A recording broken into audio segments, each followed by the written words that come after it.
Atividade número 46 de História. Então, vamos ler.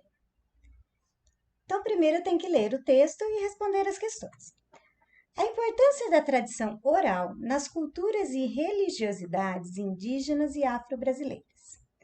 A forma mais antiga de se conhecer a história é através da oralidade. Oralidade é da fala, ou seja, quando a gente fala de contar histórias na oralidade, a gente só está falando, não tem escrito, não tem livro, nada.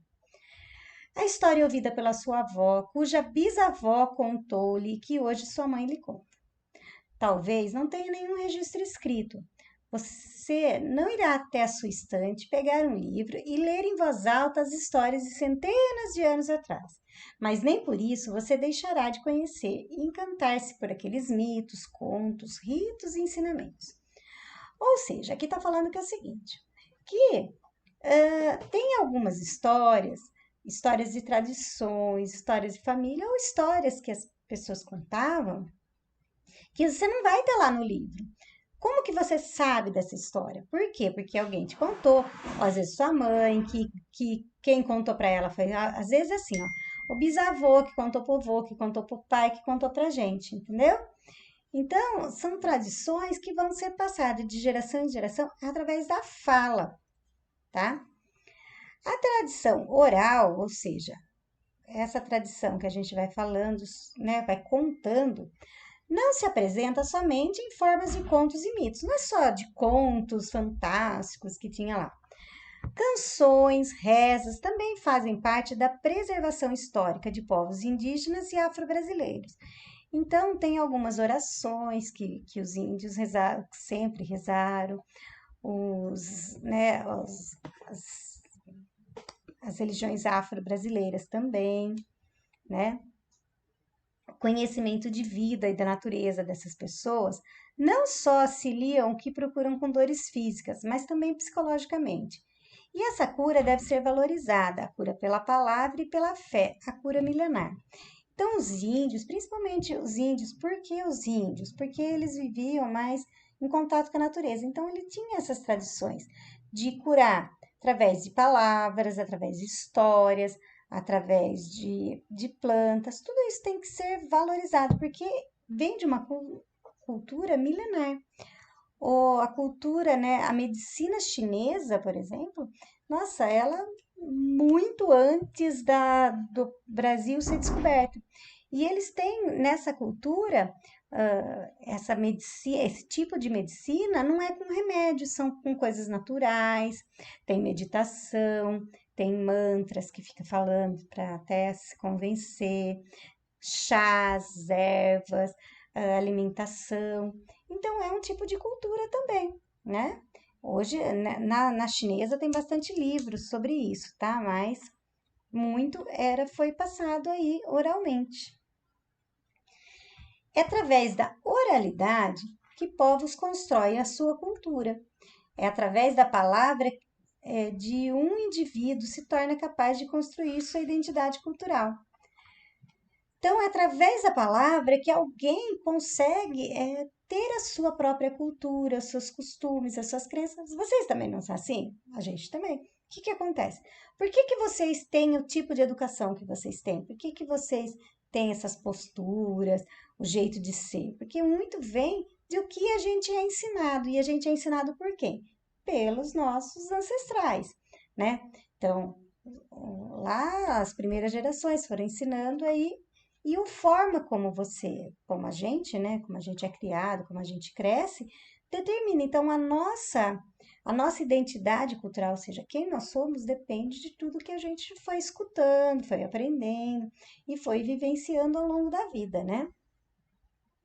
Essa tradição tem como objetivo não só o repasse de histórias, mas também da construção cultural de um povo, a criação dentro de uma coletividade, da importância de cada história, a importância das percepções individuais e repasse das mesmas. Através da tradição oral é possível a construção de povos de tempos em tempos. E esses valores, a tradição do coletivo, a ancestralidade e a palavra não devem jamais deixar de serem silenciados ou esquecidos. Então, ó, por exemplo, a minha família, né, a família da minha avó, do meu avô, vieram da Itália. Então, tem alguns costumes que a gente faz até hoje, né? Então, isso faz parte da nossa família. Então, tem algumas comidas que tem. Por exemplo, quando eu era criança, a gente sempre comeu polenta aqui em casa, né? E quando a gente era criança, a gente tomava café, polenta com café com leite. E até hoje, né? De vez em quando aí.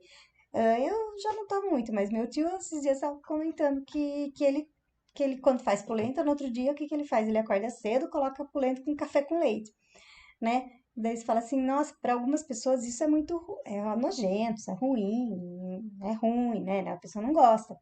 Mas para quem vem dessa cultura italiana e quem viveu isso, né? É normal, porque isso era o que tinha, né? Então, assim, os meus bisavós, assim, eles moravam no sítio, então tem uma cultura mais rural, entendeu? Então a gente tem um pouco disso também, apesar de eu nunca ter morado no sítio. Mas tem um pouquinho disso, por quê? Porque são os costumes, né? Que meus bisavós tinham, minhas avós, daí como, né, eu morava com a minha avó, eu tenho esses costumes que eu herdei dela. Então, todo mundo tem algumas coisas, e algumas coisas que fala, algumas gírias que pertencem só àquela família. Então, são tradições, né, que vão aí determinando, né? Só que isso quando é uma pessoa. E quando é uma sociedade inteira? Por exemplo, em Limeira tem bairros que são predominantes de algumas culturas. Então, nós temos lá no bairro do Tatu, um bairro predominantemente italiano, tem até festa. Então lá tem a cultura que vai sendo passada, né, de geração em geração. Nós temos nos Pires os alemães, né? Tem por exemplo, no sul do Brasil, né, na região sul, Santa Catarina, por exemplo, tem cidades que têm uma cultura dos povos ancestrais, dos povos que vieram lá da Europa. Tem uma cidade, inclusive, que muita gente nem português fala ainda alemão, né? Porque eles vieram de lá e continuam tendo as mesmas tradições. As casas é do estilo alemão, as comidas. Então, isso vai se passando de uma geração para geração que vai tornando a identidade de um povo. Mas não é só nas tradições, isso também pode ser com religião, né? Pode ser aí com histórias. Então, ó, no mundo existe um grande número de religiões, agora falando da religião. Tem as religiões nativas, ou seja, as religiões dos indígenas, as religiões afro-brasileiras, o hinduísmo, budismo, judaísmo, cristianismo, islamismo, entre outras. Então, aqui, por exemplo, quando a gente fala, tem a religião evangélica e a religião católica. Na verdade, essas duas religiões são cristãs, porque ela acredita em Cristo. Então, ela pertence a um tipo de religião só. São duas vertentes, né? São duas separações, mas dentro do cristianismo. Mas existem várias. Existem religiões que nem acreditam em Cristo. Por quê? Porque a religião já existia muito antes de Cristo né, vir para a Terra. Entendeu? Então, por exemplo, o judaísmo, o budismo, o islamismo, eles vêm outros tipos aí, eles veem a religião diferente da forma como a maioria daqui no Brasil vê, tá? Cada religião tem seus princípios de vida e de crença, ou seja, cada religião aí tem suas próprias crenças, né? Qual é o propósito, né? Com o propósito de ajudar as pessoas a vivenciarem a sua espiritualidade, ou seja, dentro da sua religião, cada um, né, tem as suas características, a crescerem na fé e na prática do bem. A tradição oral faz parte dessas religiões, ou seja, por quê? Porque isso vai sendo passado as histórias, né? As histórias da Bíblia também foram escritas aí. Hoje nós temos a Bíblia, mas antes da Bíblia ser escrita, era passada aí de geração para geração essas histórias até que alguém resolveu escrever, tá?